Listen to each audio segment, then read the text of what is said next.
नमस्कार बच्चों, मेरा नाम है राहुल और आप देख रहे हैं सीबीएसई क्लास। तो कारपत्रक 69 69 18 12 2020 विषय विज्ञान कक्षा 9 और विद्यार्थी का नाम कक्षा अध्यापक का नाम आप तो लिख लिख के याद भी हो चुका होगा। सब्जेक्ट नहीं याद हो रहे होंगे लेकिन कक्षा अध्यापक का नाम और अपना नाम भी याद हो चुका होगा। कई बार भूल जाते हैं ना अटेंडेंस में, इसी वजह से यहाँ पे भी आपका नाम दिया जा रहा था कि अटेंडेंस में भी ना भूलें आप। तो आज है आपका कार्य था ऊर्जा, पाठ का नाम इसके अंदर है ऊर्जा संरक्षण का नियम।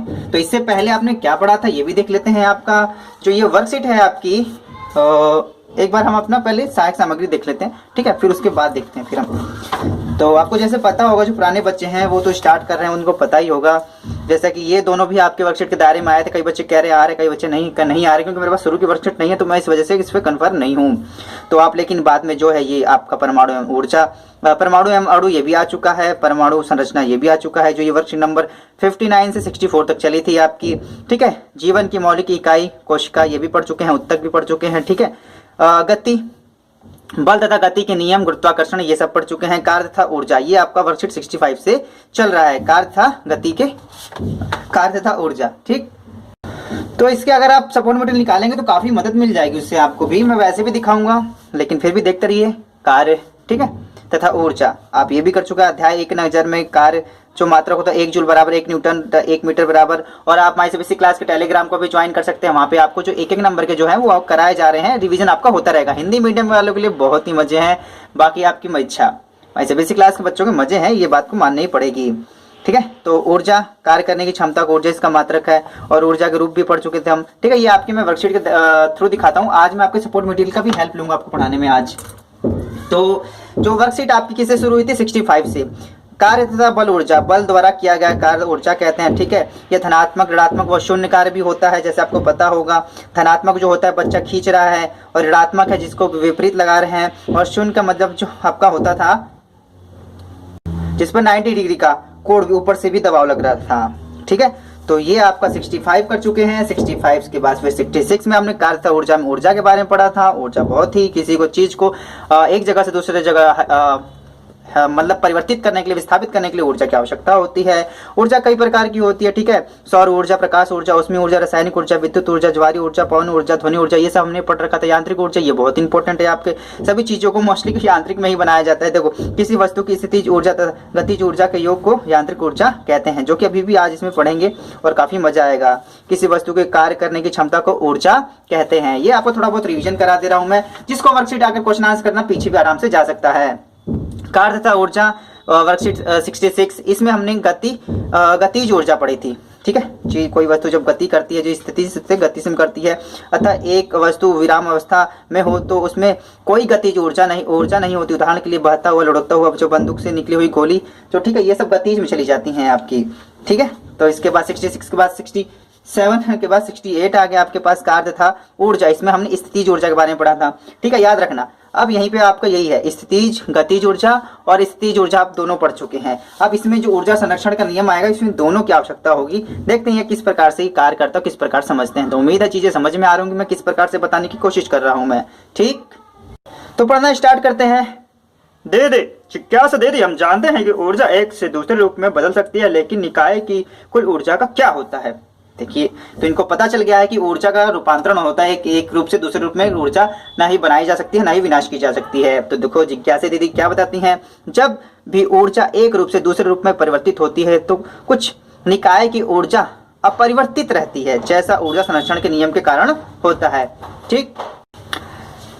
इस नियम के अनुसार ऊर्जा को ना तो बनाया जा सकता है और ना ही इसे नष्ट किया जा सकता है। तो मैं आज इसे आगे बढ़ाने के लिए मैं आपका थोड़ा सा इसका मदद लेना चाहता हूं, ठीक है, सपोर्ट मटेरियल का, ठीक है। ऊर्जा रूपांतरण, ऊर्जा के एक रूप से ऊर्जा के दूसरे रूप में परिवर्तन करना है ऊर्जा का रूपांतरण कहलाता है, जैसे आपने पढ़ा भी होगा। ऊर्जा की निश्चित ऊंचाई पर एक पत्थर में स्थितिज ऊर्जा होती है।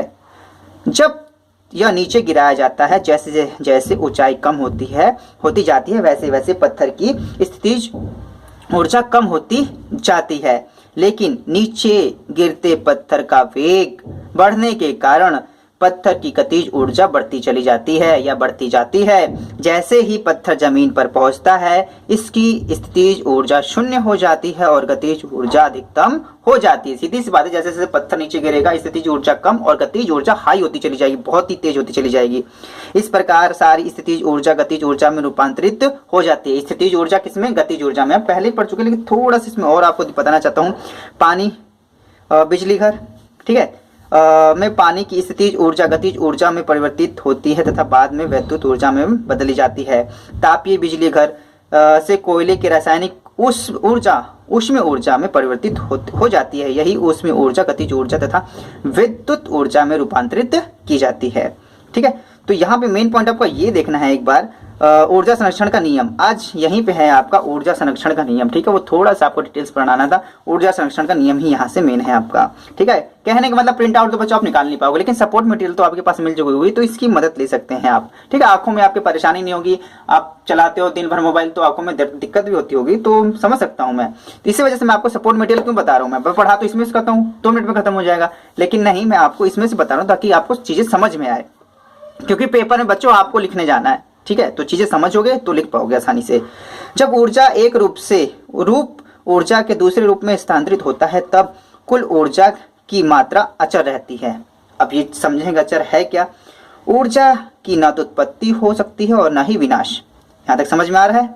ऊर्जा की न ही उत्पत्ति होती है न ही विनाश, ये एक रूप से दूसरे रूप में रूपांतरित हो जाता है। इसे ऊर्जा का रूपांतरण भी कहते हैं। अभी जो थोड़ी देर पहले पढ़ा, ऊर्जा की न तो उत्पत्ति हो सकती है और न ही विनाश, ये बच्चों नोटिस कर ले, जो कि हम पढ़ते हुए आ रहे हैं, वही चीज है, लेकिन फिर भी हालांकि ऊर्जा रूपांतरण के दौरान ऊर्जा बेकार, सीधी सी बात है, कोई चीज अगर एक चीज से दूसरी चीज में रूपांतरित हो रही है तो कुछ न कुछ ऊर्जा तो वेस्ट चली जाएगी, उसमें ऊर्जा या ध्वनि ऊर्जा के रूप में हो जाती है, लेकिन निकाय की कुल ऊर्जा अपरिवर्तित रहती है। कहने का मतलब कुछ ऊर्जा इधर उधर चली जाती है आपकी, जैसे कि आपकी उसमें ऊर्जा तथा ध्वनि ऊर्जा में, लेकिन जो उसकी कुल ऊर्जा होती है वो एक रूप से दूसरे रूप में परिवर्तित होती है।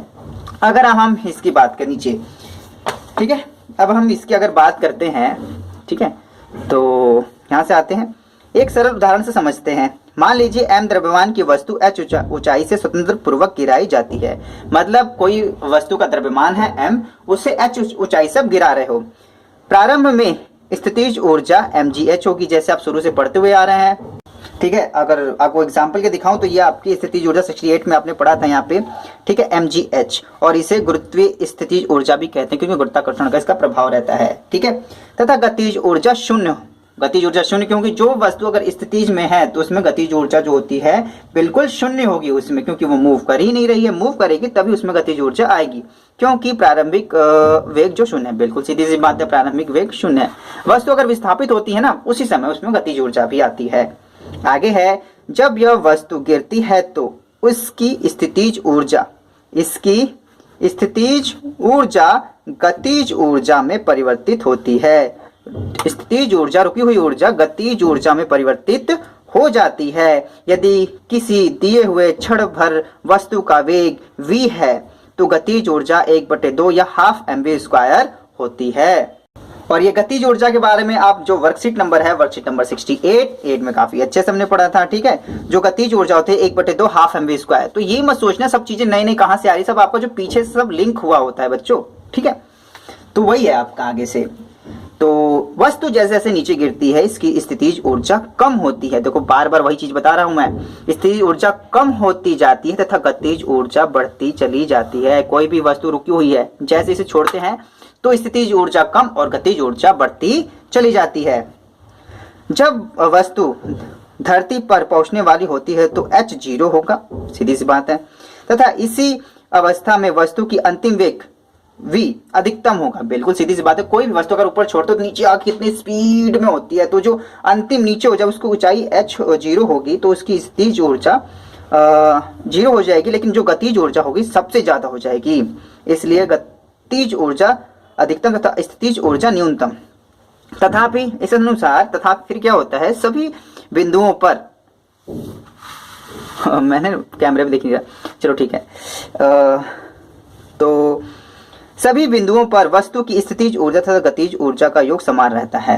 अभी मैं आपको आगे दिखाता हूँ, आपके सपोर्ट मटेरियल का फिर मैं हेल्प लेना चाहूंगा तो अब यहाँ पे जो अचर की बात कर रहा था, गतिज ऊर्जा पर स्थितिज ऊर्जा जोड़ेंगे तो हमेशा अचर ही आएगा। तो मतलब जो गतिज ऊर्जा स्थितिज ऊर्जा हमेशा वो अचर ऊर्जा के बराबर ही होता है। अगर मैं ये क्या कह रहा है यहाँ पे और अच्छे से अगर समझाना चाहूँ तो क्या, और यहाँ पे भी लिखते हैं स्थितिज ऊर्जा mgh, गतिज ऊर्जा ½ mv² बराबर में अचर्य अपरिवर्तित किसी वस्तु की गतिज ऊर्जा तथा स्थितिज ऊर्जा का योग कुल यांत्रिक ऊर्जा होता है। यांत्रिक ऊर्जा हम पहले भी पढ़ चुके हैं, ठीक है। अब ये देखिए मैं गतिज ऊर्जा और स्थितिज ऊर्जा में क्या बताना चाहता हूँ। कोई बॉल है आपकी यहाँ पे, सपोर्ट मेटेरियल का ही बच्चों, आपको अगर खोल लेंगे तो आपके लिए काफी अच्छा होगा, ठीक है।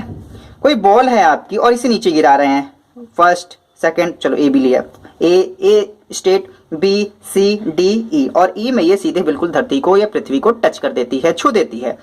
जो स्थितिज ऊर्जा शुरू में कितनी थी 20, और शुरू में गतिज ऊर्जा 0, क्योंकि वस्तु यहाँ पे रुकी हुई है। यहाँ पे जो सॉरी इस वजह पे जो वस्तु है वो यहाँ पे रुकी हुई है, इस वजह से इसकी स्थितिज ऊर्जा तो 20 ही रहेगी, लेकिन गतिज ऊर्जा में कोई परिवर्तन नहीं होगा। तो कुल ऊर्जा 20 + 0 20 जूल, जूल से दिखाते हैं ना। अब जैसी वस्तु ए स्थान से गिरती हुई बॉल नीचे आती, बी पे आती है, सी पे आती है, डी पे आती है, तो इसकी ऊंचाई में भी तो परिवर्तन होगा ही, लेकिन साथ में इसकी ऊर्जा देखिए, इसकी 15 जो स्थितिज ऊर्जा है कम हुई, गतिज ऊर्जा बढ़ गई। अब इन दोनों से कंपेयर नहीं है, लेकिन ऊपर वाले से कंपेयर कर रहे हैं। स्थितिज ऊर्जा कम हो गई और गतिज ऊर्जा बढ़ गई, स्थितिज ऊर्जा कम हो गई, गतिज ऊर्जा बढ़ गई, स्थितिज ऊर्जा कम हो गई, गतिज ऊर्जा बढ़ गई, स्थितिज ऊर्जा कम हो गई और गतिज ऊर्जा सबसे अधिक और स्थितिज ऊर्जा सबसे कम होती है, जैसा कि आपको यहीं पे बताया गया था, ठीक है। अधिकतम होगी, इसलिए गतिज ऊर्जा अधिकतम तथा स्थितिज ऊर्जा न्यूनतम। न्यूनतम का मतलब 0 ही हो जाएगी, ठीक है। और दोनों तरफ देखेंगे तो जो ऊर्जा का जो कुल ऊर्जा है वो हमेशा 20 ही होगी। 20 + 0 20, 15 + 5 20, 10 + 10 20, 5 + 15 20, 0 + 20 20 जूल। तो जो हर स्थिति में जो आपका स्थितिज ऊर्जा और गतिज ऊर्जा का योग होता है वो हमेशा बराबर होता है, चाहे कहीं भी ले ले। स्थितिज ऊर्जा और गतिज ऊर्जा का मान हमेशा अगर योग करेंगे तो एक ही जैसा आएगा हर एक स्थिति में, चाहे स्थिति ए हो, बी हो, सी हो और डी हो, ठीक है। तो कार्य करने की दर को शक्ति कहते हैं ठीक है। ये कार्य आ गया, शायद आपको आगे पढ़ाया जाएगा, हम चलते आज के लिए ये इसमें इतना ही था। अब पॉइंट अगर मैं आगे आता हूँ, यहाँ देखो इन्होंने भी बना रखा है, लेकिन थोड़ा सा छोटा सा ही है, लेकिन फिर भी आप अच्छे समझ चुके हो। अधिकतम और शून्य, जो आपकी अधिकतम स्थितिज ऊर्जा सबसे जो ऊपर वस्तु अधिकतम होगी और जो गतिज ऊर्जा हो उसकी शून्य होगी, ठीक है। और ये भूमि है, घटती स्थितिज ऊर्जा और बढ़ती गतिज ऊर्जा, न्यूनतम गतिज स्थितिज ऊर्जा, अधिकतम गतिज ऊर्जा, ठीक है। हम देखते हैं कि किसी पिंड के मुक्त रूप से गिरते समय इसके पथ में किसी बिंदु पर स्थितिज ऊर्जा में जितनी कमी होती है, ठीक है, ऊपर ले लेता हूं एक बार। हम देखते हैं कि किसी पिंड के मुक्त रूप से गिरते समय इसके पथ में, पथ मतलब रास्ते में, किसी बिंदु पर, किसी भी बिंदु पर, ठीक है, बिंदु ए बी सी डी, ठीक है, शुरू से किसी भी बिंदु पर स्थितिज ऊर्जा में जितनी कमी होती है गतिज ऊर्जा में उतनी ही वृद्धि होती है। स्थितिज ऊर्जा जितनी कम होगी गतिज ऊर्जा उतनी ही बढ़ेगी, तभी तो कुल ऊर्जा हमेशा बराबर रहती है। इस प्रकार से आप समझ सकते हैं प्यारे बच्चों, उम्मीद है चीजें मैं अच्छे से बता रहा हूं। इस प्रकार गुरुत्वीय स्थितिज ऊर्जा का गतिज ऊर्जा में निरंतर रूपांतरण होता रहता है। तो समझ गए, जो स्थितिज ऊर्जा है वो धीरे धीरे रूपांतरित हो रही होती है, बदल रही होती है, किसमें, गतिज ऊर्जा में। इस प्रकार से यहाँ पे ऊर्जा का रूपांतरण भी आपने देख लिया, ठीक है। उम्मीद है चीजें हैं अच्छे चल रही होंगी। तो अब प्यारे बच्चों, बहुत बच्चों को बहुत ही जल्दी से बेसब्री से इंतजार होगा क्वेश्चन और आंसर का, प्रश्न और उत्तर का। तो चलिए प्रश्न उत्तर भी कर लेते हैं। कोई भी समस्या अगर आ रही हो तो कमेंट करके बता दीजिएगा। ऊर्जा संरक्षण का नियम लिखिए। ऊर्जा संरक्षण का नियम इतने प्यार से पढ़ते हुए आ रहे हैं तो क्यों नहीं लिख देंगे। वर्कशीट 69 प्रश्न नंबर 1, ऊर्जा संरक्षण का नियम लिखिए। तो आपका ये है, इस नियम के अनुसार ऊर्जा को ना तो बनाया जा सकता है और ना ही इसे नष्ट किया जा सकता है, इसका केवल एक रूप से दूसरे रूप में रूपांतरण हो सकता है। हो गया आंसर यहाँ पे पहले का।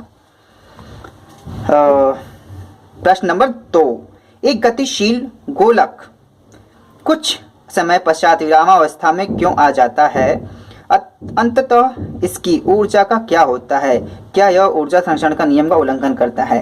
ठीक है, ऐसा कुछ नहीं। गोलक मतलब एक ठोस गोला, जो आपका होता है अगर उसे हम लुढ़का देते हैं तो वो आगे जाके रुक जाता है। ऐसा क्यों होता है? क्या ऊर्जा संरक्षण का नियम का विरोध करता है? क्या होता है?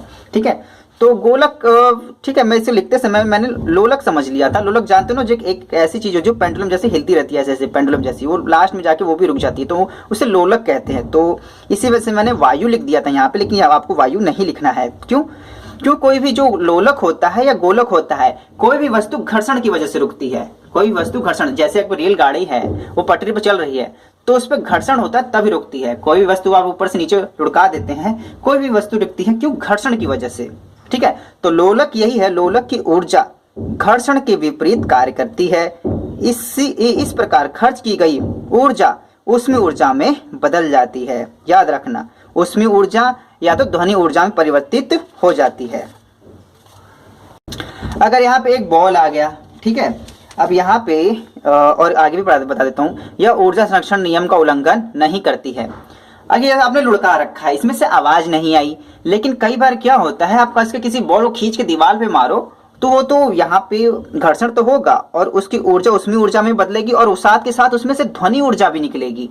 ठीक है, तो वो ध्वनि ऊर्जा और उसमें ऊर्जा में भी बदल जाती है, और यह द्रव्यमान संरक्षण नियम का उल्लंघन नहीं करता। ठीक है, क्योंकि चीजें क्या है, अगर लोलक या अलोलक समझो, जो आपका ऐसा चलता रहता है, वो कहीं ना कहीं जो उसकी ऊर्जा होती है वो घर्षण, वायु के घर्षण के विपरीत कार्य कर रही होती है और उसमें ऊर्जा में बदल रही होती है। जिस प्रकार से धीरे धीरे उसकी कुल ऊर्जा उसमें ऊर्जा में बदल जाती है, और यह द्रव्यमान संरक्षण नियम का उल्लंघन नहीं करता। ठीक है, तो आगे आते हैं। अब आते हैं न्यूमेरिकल आ गए हैं आपके पास, तो न्यूमेरिकल अच्छे से देखते हैं, इसे करते हैं। सबसे पहले पढ़ लेते हैं इसे अच्छे से। हाँ, प्रश्न नंबर 3, अच्छी बात है, इन्होंने आज 3 ही प्रश्न दे रखे हैं। ठीक है बच्चों, तो थोड़ा सा ब्लर देख लेता हूं एक बार, सब सही चल रहा है। तो प्रश्न नंबर 3, 20 किलोग्राम का कोई पिंड, ठीक है, किलोग्राम मतलब m बराबर 20 किलोग्राम का कोई पिंड 4 मीटर की ऊंचाई से मुक्त रूप से गिराया जाता है। गिरा लीजिए भैया, हमें क्या दिक्कत है, किसी व्यक्ति को गिरा दीजिए, मेरे दोस्त को गिरा दीजिए। ठीक है, निम्न सारणी के अनुसार प्रत्येक की स्थिति में गतिज तथा गतिज ऊर्जा की गणना करके सारणी भरना है। अच्छा, वो चार्ट नहीं भरना है, नहीं तो मैं गोलगप्पे भर देता इसी में। तो जी बराबर 10 मीटर प्रति सेकंड स्क्वायर लेना है आपको, और यहाँ पे आपको चार्ट दिया गया है, यहाँ भरना है। ठीक है, एक ही वस्तु है आपकी, लेकिन द्रव्यमान एक ही है, और जो उसकी ऊंचाई यहाँ पे देखो चेंज हो रही है। ऊंचाई जहाँ वस्तु है 4 मीटर है, मीटर में है 3 मीटर, 2 मीटर, 1 मीटर धरती से ठीक ऊपर। ठीक है, फिर देखते हैं यहाँ पे आपका किस प्रकार से चेंज होगा, इस प्रकार से भरना है, और बहुत ही सिंपल है, इसे करते हैं एक बार, आपको समझ में आ जाएगा। तो चलिए करना शुरू करते हैं। क्वेश्चन नंबर 3, ठीक है, तो यहाँ पे दिया हुआ है, आप बस चार्ट भर सकते हैं। ठीक है, आप चार्ट भर सकते हैं, ये जो आपका दे रखा है सारणी, लेकिन मुझको तो सॉल्व करके बताना होगा ताकि आप पेपर में भी कर लें। जो द्रव्यमान है आपका, द्रव्यमान को हम m से दिखाते हैं, और m बराबर आपका 20 kg है। ठीक, अब इसके पास आपके पास ऊंचाई, जो ऊंचाई है, सबसे पहले ऊंचाई कितनी है इसकी, 4 मीटर। ऊंचाई को हम h से दिखाते हैं, 4 मीटर। ठीक है, और इसका g, ठीक है, g कितना दिया हुआ था, 10 मीटर प्रति सेकंड स्क्वायर। ठीक है, अब इसकी स्थितिज ऊर्जा, यहाँ पे आपको ये भी बताना है, इसकी स्थितिज ऊर्जा तो दे ही रखी है। ठीक है, इसमें निकालने कोई जरूरत की बात तो है नहीं, जो पहले ही दे दिया गया इन्होंने। इसकी गतिज ऊर्जा तथा कुल ऊर्जा भी निकालनी है हमें। ठीक है, तो चलिए लगाना शुरू करते हैं। तो स्थितिज ऊर्जा का सूत्र होता है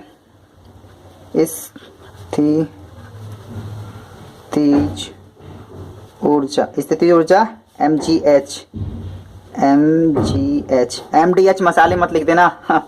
m बराबर 20, यही सब लिखेंगे देख के, 20, g बराबर 10 और h बराबर है आपका 4। तो 4 दूना 8, डबल 0, ठीक है, 800 जूल। ठीक है, और गतिज ऊर्जा,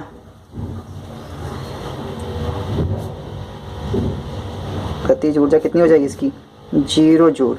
क्यों? क्योंकि जहाँ पे जब वस्तु जब अपनी ही ऊंचाई पर है, शुरू में ही है, ठीक है, तो कोई परिवर्तन नहीं है, इस वजह से इसकी जो गतिज ऊर्जा होती है आपकी 0 होगी यहाँ पे। और इसमें क्या लिखना है, कुल ऊर्जा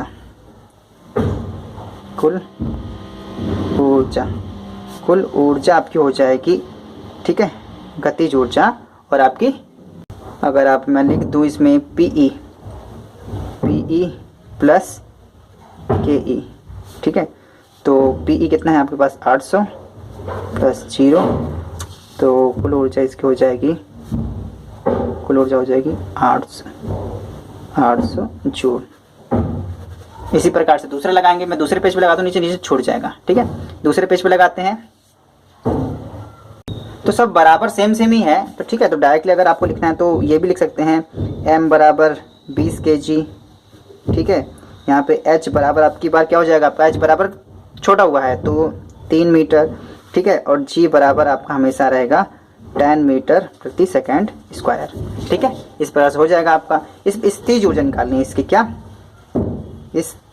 स्थितिज ऊर्जा, स्थितिज ऊर्जा बराबर आपका हो जाएगा mgh, m बराबर 20, g बराबर 10 और h बराबर 3, ठीक है। तो यहाँ पे 600, क्या हो जाएगा आपका 600।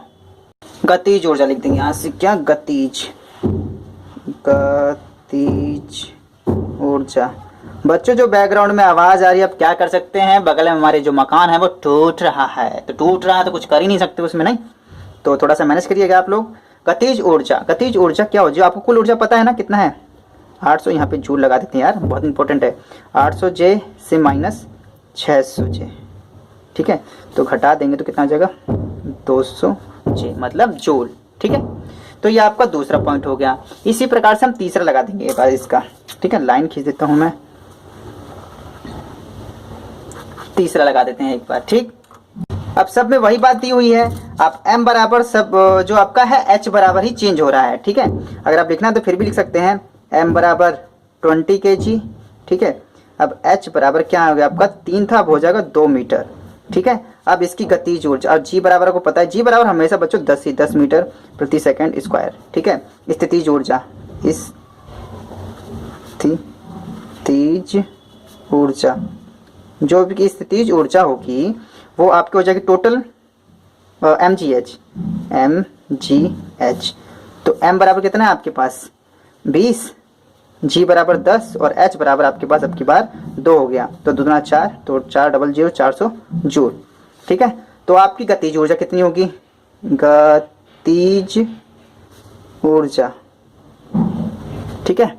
गतिज ऊर्जा निकालनी है तो कुल ऊर्जा में से घटा देंगे। कुल ऊर्जा कितनी थी आपके पास शुरू में, कितनी थी 800, बिल्कुल सही 800, और जो स्थितिज ऊर्जा कितनी है 400 जूल, ठीक है। तो घटा देंगे तो 400 जूल ही आएगा, ठीक है, 400 जूल, ठीक। तो चलते तीसरा हो गया। इस प्रकार से इसका हम चौथा लगा देते हैं एक बार, ठीक। तो 4th पॉइंट, ठीक है। m बराबर दिया हुआ है, अब तो याद हो गया होगा 20 kg, ठीक है। h बराबर 1 मीटर होगा ना, आपकी बार 2 था, पिछली बार 2 से था ना, अब 1 हो जाएगा आपका 1 मीटर, और आपका g बराबर जितना था आपका 10 मीटर प्रति सेकंड स्क्वायर। तो स्थितिज ऊर्जा, स्थितिज